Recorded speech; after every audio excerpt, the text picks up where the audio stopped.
هاد خونا جاتو واحد الفكرة اللي تقدر تدمر العالم كامل، وأي واحد كيسمعها راسو كيتفرقع سور بلاص. الشخص الأول اللي غيبدا به هي مراتو. ترافيس ما كانش في راسو قداش الخطر ديال ديك الفكرة، جا وعاودها ليها نيشان، غير هي سمعتها تبلوكات في مرة، بحال الا كتفكر في ديك الفكرة ومشى ليها الريزو. ترافيس توتر وبدا كيعيط ليها بسميتها حتى خرجت من ديك الحالة. قالت ليه هذيك فكرة واعرة، يمكن غادي تبدل الإنسانية كاملة. ترافيس تحمس ديال بصح، لكن في لحظة من بعد ترافيس تجمد من الخلعة، والحاجة اللي عارف دابا هي راه مشدود. ولكن المحقق ما بغاتش تدخل ليه الراس. مستحيل شي حد يموت غير حيت سمع فكرة. بزز على ترافيس يقول ليه الفكرة بصوت عالي، غير يلاه كيسمعها عين المحقق وساعو، وابتسامة غريبة بانت على وجهه، وغير هكاك راسو حتى هو انفجر. حولوا ترافيس للمختبر وحطوا قدامه شي مجرمين وطلبوا منه يقول لهم الفكرة، باغيين يعرفوا راس الخيط. ما كانوش غير المجرمين اللي حاضرين، كانت معاهم طبيبة وبسيكياتر. ترافيس ما قدرش يغامر، ونون واش بغى ينطق، ولكن واخا عيا ما يغوت ويشرح لهم الخطر تا واحد ما داها فيه. واحد خونا كان كيكرمو كل مرة كيجلسو بلاصتو. في الاخر ترافيس استسلم ونطق بدون استثناء.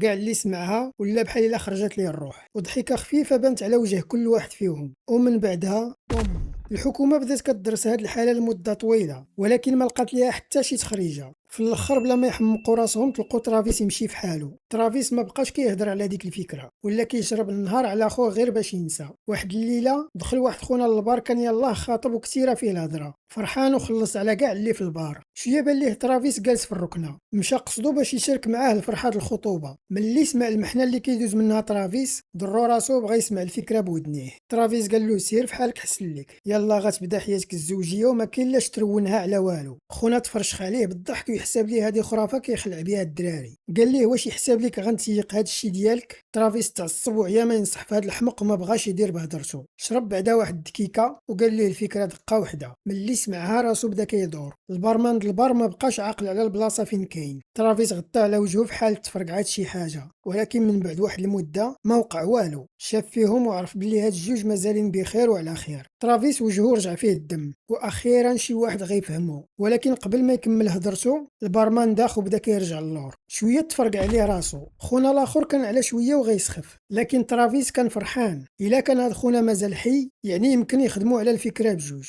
ولكن ملي ترافيس دار موراه لقى خونا هز عليه الشوط كان طالع عليه الدم وكيغوت. اش داك تعاود لي هاد العجب ديالك؟ علاش اختاريتيني انا بالضبط؟ حيت خونا كان صارت كاسيطه وما كيسكتش. الموت حسن ليه ولا يعرف بحال هاد الفكره ويبقى ساكت عليها. كل ما زاد فكر فيها كل ما زاد تأزم. ترافيس تبلوكا وشد راسو من الصدمه، طاح على الكرسي بحال شي كسده يابسه. ياك ما ضرك راسك وباغي تعرف شنو هي هاد الفكره؟ لايك وسبسكرايب وسأكون لكم من الشاكرين.